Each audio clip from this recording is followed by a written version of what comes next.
Paul Riismandel, Northwestern University. Thanks for joining me. Oh, thank you. So you just finished a panel here at Streaming Media West. It was chock full of educators and people in the education market. So what were some of the issues that everybody was chattering away about?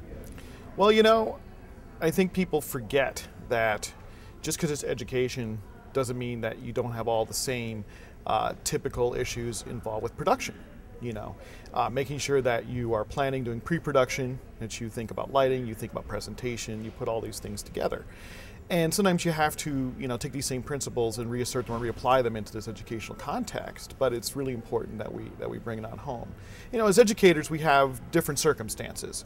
We have talent, they're faculty, in some cases students, and you know, they don't think of themselves as video presenters. They don't think about themselves as actors or as talking heads. So you have to kind of create environments that allow them to do what they do best, and sometimes help them to make sure that what they're teaching really translates to the video form. And you make sure that you know, you translate that classroom experience or that lab experience into video. And I think that we often need to be reminded and think about the techniques to do that. So let's use Northwestern as a case study. Give me some of the use cases. I mean, obviously, the one that immediately comes to mind is let's film classes. Right. And do you film some, like, what's the decision-making process for the professors in the English department? Do you film every one of their classes? Do they come to you and say they want to film stuff? Is it students requesting that it gets filmed? More and more, what we're seeing is it's student-driven. They know that it's happening at other schools. They know that it's happening at other programs.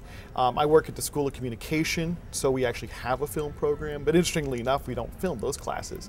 And then part of that's because it's very hands-on. It's get around the camera, get around the lighting, you know, a lot of these things. But what we're finding more and more is that it's bubbling up from below. It's students requesting that this happen, and then programs responding. So we have an executive master's program called a Master's of Science in Communication. And it's a very unique program. It's a lot like an MBA, but with a real focus on communication and communication processes, whether it's within business, persuasion, negotiation, the legal aspects of communication, for people for whom, you know, communication is a big part of their professional endeavor. And we're now recording all of those classes.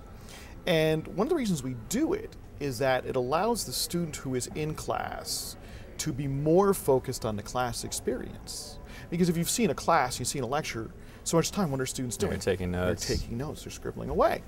And that's wonderful, but maybe you remember from your school days, you can get lost in your own notes. You'd be like, oh, what was that point? What did I miss? You know, and maybe if you're lucky, you have a pal who is also taking notes, you go back and you compare.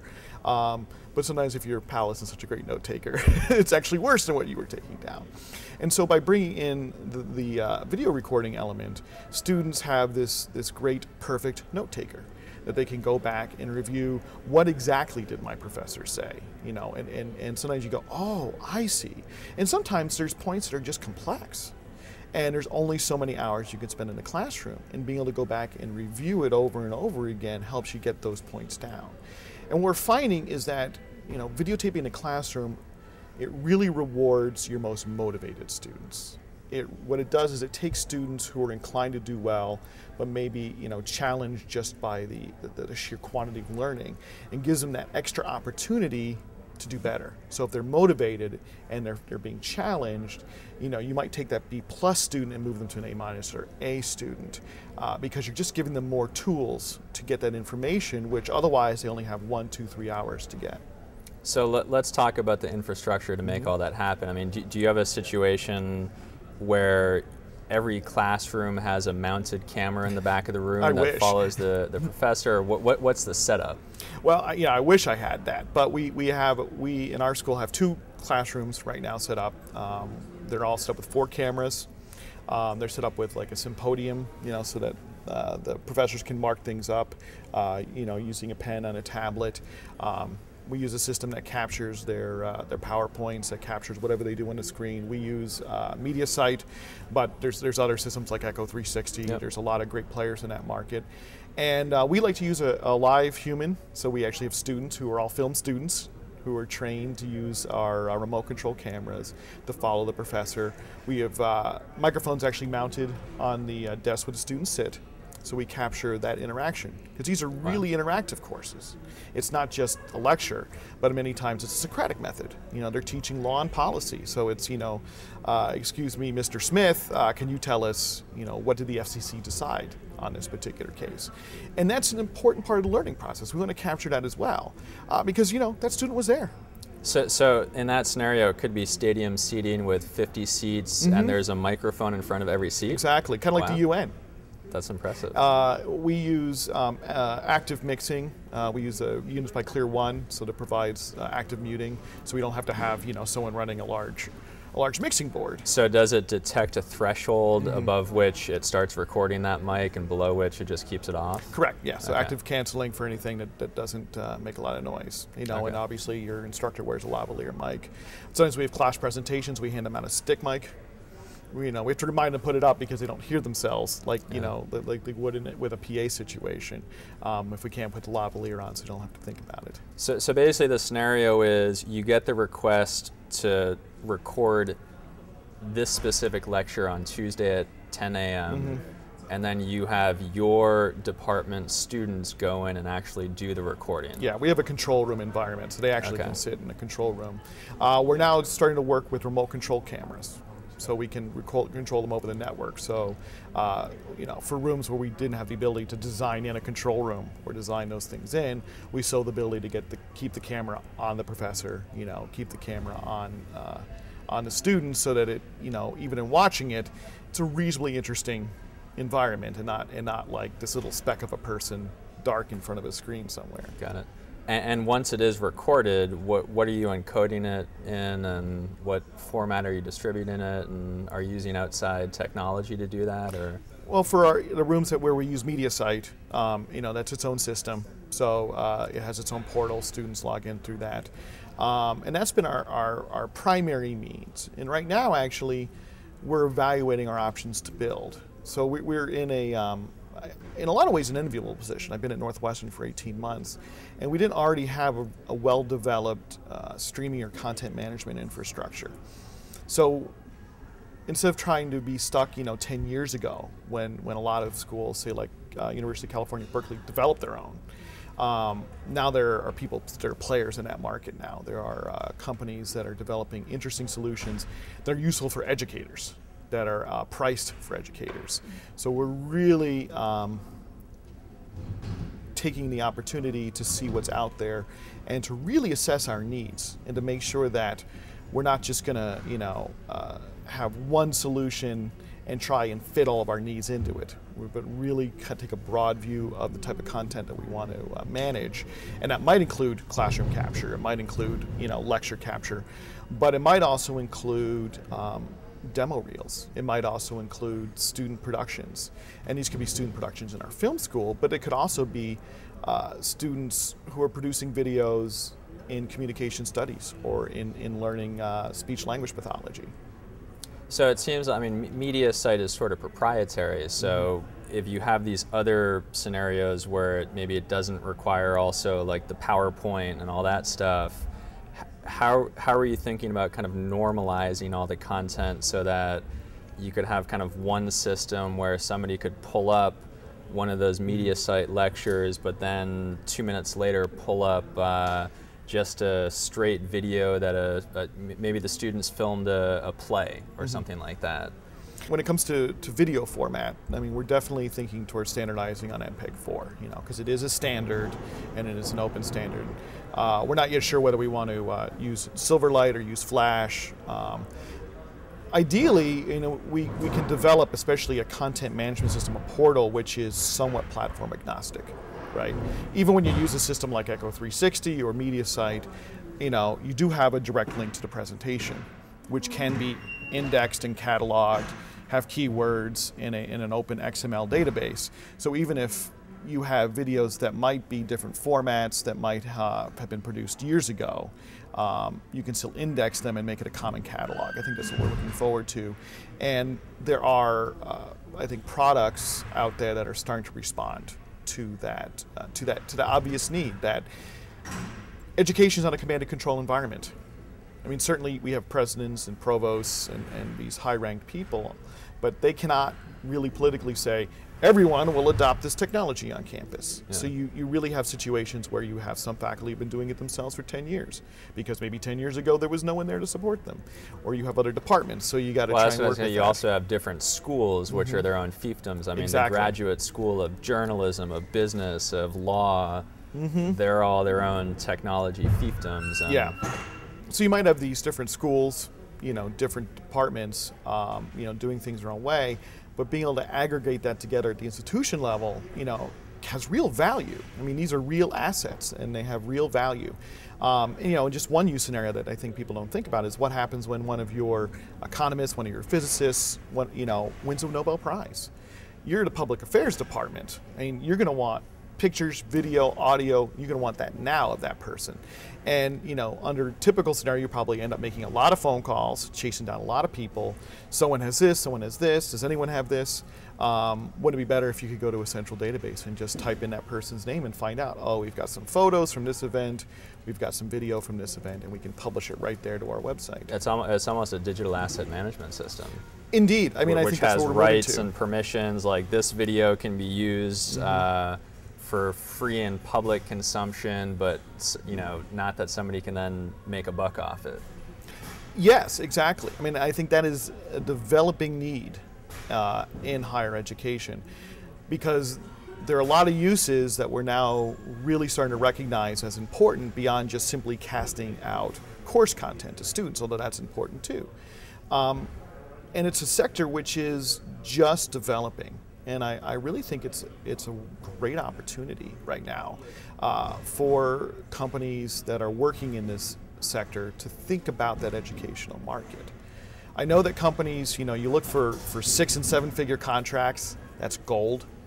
And it's very difficult for a lot of educational institutions to work at that level.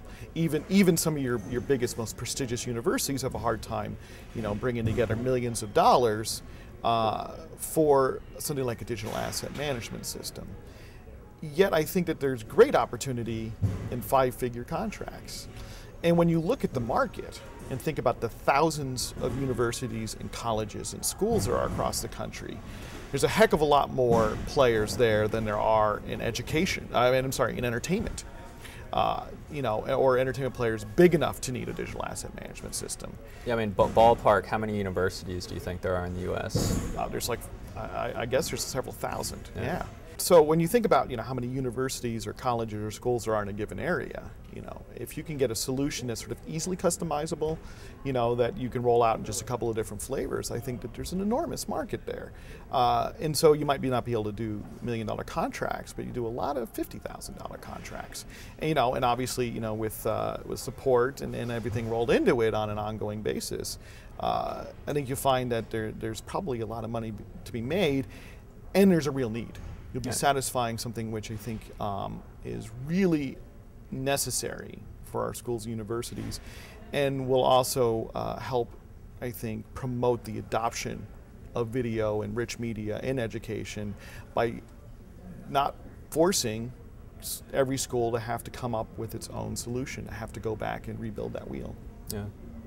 And it seems like those $50,000 contracts would be yearly, so you have a nice subscription model. Yeah, probably. You had the $50,000, and the support and maintenance of what the usual percentage, 10 to 15%. But then of course you have version upgrades. I mean, and that's where it is. And there are companies, I think, in other sectors, such as in the course capture sector, that are made a pretty good business out of that right now by finding that need and designing their products designing around educators and making sure that it's priced in a way that they can afford, but it's it's not just one shot. It's an ongoing relationship. Well, let me ask this question: in a lot of other sectors besides education, a lot of people are migrating to software as a service models. Is the educational market in terms of online video receptive to that, or do they want to install the servers locally and maintain and manage them and have their systems administrators work on them? You know, it's very diverse in education. There's definitely often the we want to own it and manage it philosophy at a lot of schools, and for good reason. You know, one is that they often have put in large investments in infrastructure, very fast networks, very good network connectivity, internet to connectivity, and they want to leverage that. They want to make good use of that. If your media is sitting on your own servers on campus, and that's where most of your students are, then you're not putting it through your internet gateway, and you're not clogging it up. And so those are things to think about. Often there's privacy issues. There's federal regulations around privacy that you need to make sure are satisfied. And in a lot of cases, universities have, again, put in significant investments in terms of making sure they satisfy those regulations. They want to make the most of those investments. But some institutions, certainly, maybe they've upgraded IT more recently. They're thinking much more about software as a service. They're looking at, you know, what it might cost them. And smaller colleges, smaller universities might not have the really fast installed network. They may not have the really big internet gateway. They may not have the huge IT staff. So I definitely think that software as a service is the appropriate model. And I know that for a lot of companies that currently focus on the educational market, even in say the learning management area, so a company like Blackboard or a company like Desire to Learn, they offer both. You know, they offer a solution which you install, you run your servers, you know, and obviously they provide support, and they also offer it as a service. Got it. Let's talk about something that I think, especially this year, is getting a lot of mind share, which is metadata.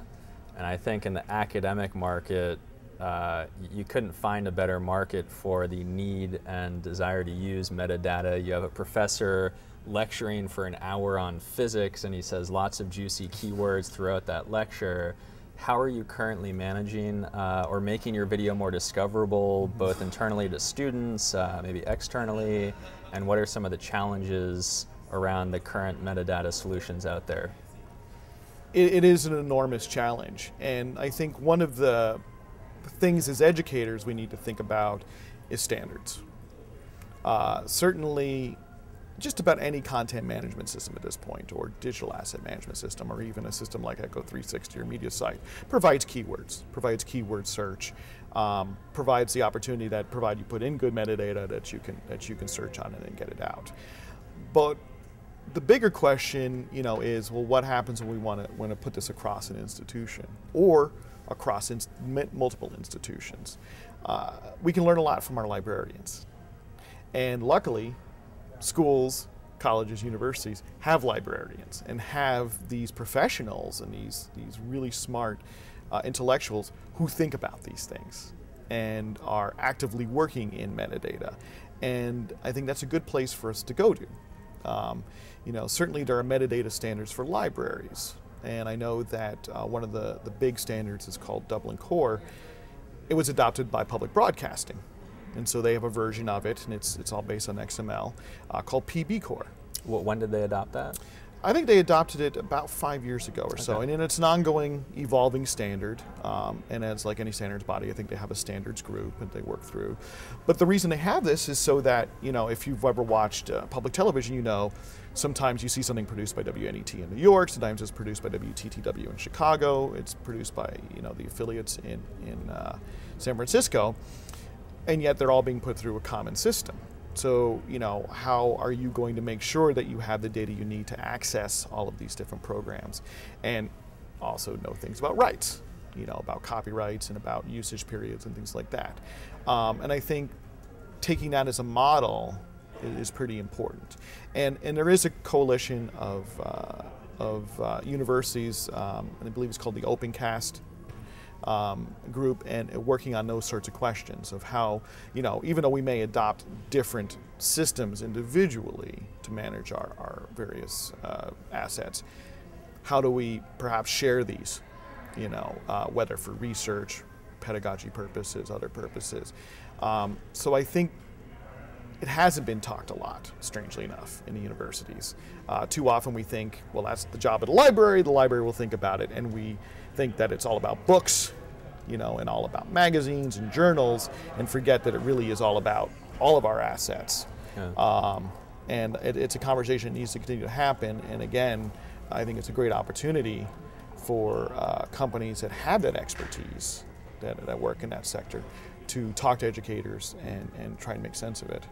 I mean, I see almost metadata information, besides somebody manually entering some keywords like physics, and I can't even think of any physics terms from high school, but whatever that lecture is about, but also just the automated speech-to-text transcription. Yeah. But then also, I think in the university market, there's no better market for kind of inviting the viewers to participate and tag videos along the way. So the 25 students in that physics class, maybe 8 of them have watched the video and they've tagged, minute 13, hey, he talks about, like just taking notes along the way. Yeah. So user-generated tagging as well. Absolutely, it's a great opportunity. Folksonomy is controversial, I would say, probably in the academic world. You understand that when books are cataloged, they're cataloging experts. This is what they do, and there are a lot of standards developed around that. And so I think sometimes there's a little reticence to give up that control. Certainly, in talking about it with universities and schools, sometimes they'll say, well, how do we deal with someone who is malicious? A student who as a prank, wants to tag something with inappropriate words, or tag a physics lecture as Shakespeare. You have those concerns out there, and it doesn't mean that folksonomy would not be greatly useful. And I think what you bring up is a great point, is that you might get better searchability because the students are thinking about it in a way that faculty don't, or that the person who is got the job of cataloging these things isn't thinking about it, because they're thinking about it in terms of the sequence, they're thinking about how it relates to the other things they've learned, and they know things like, well, this course is really important if you want to do X and such, which might not be something which the faculty and your IT staff are even aware of. Yeah. Let's bring it to content. And one of the things, I've talked to a few universities about, my God, you guys are prolific content producers and could be monetizing this stuff. What's the conversation within, let's say, Northwestern about, think about, you have guest lecturers come in all the time. You have fantastic internal professors. Capturing that stuff, making it available, licensing it out to other organizations, institutions, whether it's a university in another country who says, wow, you guys are really great in this, we'd like to license all your lectures, or maybe even a TV show that wants to search it and find it and say, hey, what would it cost us to use this in our documentary that's going to go on Discovery Channel? Intellectual property is, it's contested space. When you're a conventional tenured faculty member, your course is your course typically. Generally speaking, the course itself is not the property of the university. So you can see how we end up dealing with what is essentially thousands of freelancers. Yeah. Only it's not work for hire, right? They retain copyright. That's obviously a big issue. Certainly if you have a guest speaker come, they're going to probably assert that they own the copyright on their presentation, or they might sign over a release letting you do that. But universities are thinking about it, obviously. Online education, not only is it a great opportunity to democratize education and to make it more accessible to people who do not have the time or ability to come in for an 8 a.m. lecture. Working professionals, people with different schedules, people who are separated by distance. That's an area where we're definitely seeing that idea of monetization. And often it's approached differently. And that's a case in which more often universities understand that when they ask a teacher, a subject matter expert to develop a course, that this is a work for hire. And they might be directly compensated in a way which is different from, say, the typical teaching load. And so that's, that's an area where I do see universities seeing what they do as a way in which there's a bit more of a direct return on investment in monetary terms. Yeah. But there's other returns. Reputation is an enormous issue for any university. And really you live and die on your reputation. Harvard is Harvard, right? Yale is Yale. Northwestern is Northwestern. These are names, these are brands, they're meaningful. And how did you develop that? How did you develop that name? And so even if maybe you don't have the same sort of intellectual property rights where that you're selling this content, being able to present it to the larger public and let people see how brilliant your faculty and students are. See that caliber. I think MIT is a university that has exploited this very, very well. By they're open courseware. You go to iTunes U and you can watch these lectures and you can learn physics because they understand. I think they've been very progressive in understanding that they're not giving it away. They're whetting your appetite. Yeah. Because you go and you watch iTunes U, maybe you'll learn, but you will not have an MIT degree until you enroll and are able to go and really engage in the class.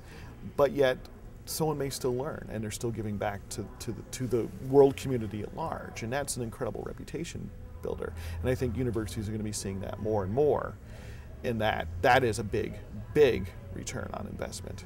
So are we going to see Northwestern U on iTunes? Well, you will. Yeah, you already do see Northwestern University on iTunes. Okay.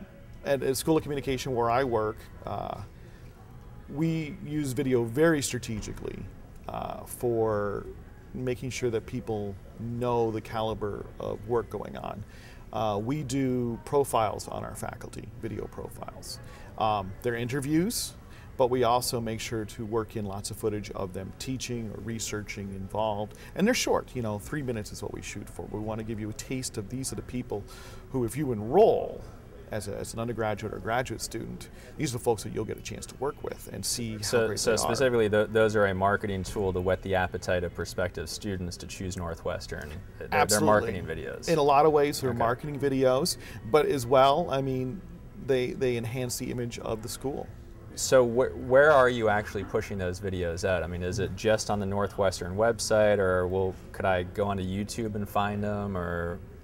Right now, we're just doing it on the Northwestern website. One of the reasons is that we invest quite a bit in them. We want the quality is high. We shoot them in HD. We spend a lot of time in editing and post. And so certainly I think there's been a concern in the past that we don't want someone watching them in low quality. And to see that and have it reflected back, because we have a film school where a lot of really cutting edge work is done. So we've been very slow in terms of branching out, because we want to take each step thoughtfully.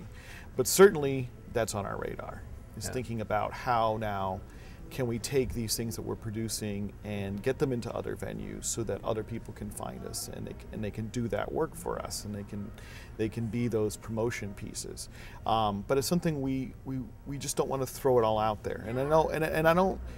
That's not to say that that's an invalid approach or someone shouldn't do it. I think each institution and each department, each school, college needs to evaluate its goals and needs to understand what function that media is playing and to move forward with it. So we prefer to move deliberately, I would say, rather than just all forward. But when we make that determination and make that decision, we really try to make sure that what we're producing is well suited for whichever medium, whether it's our own website, whether it's an iTunes U, a YouTube, a Vimeo, on and on.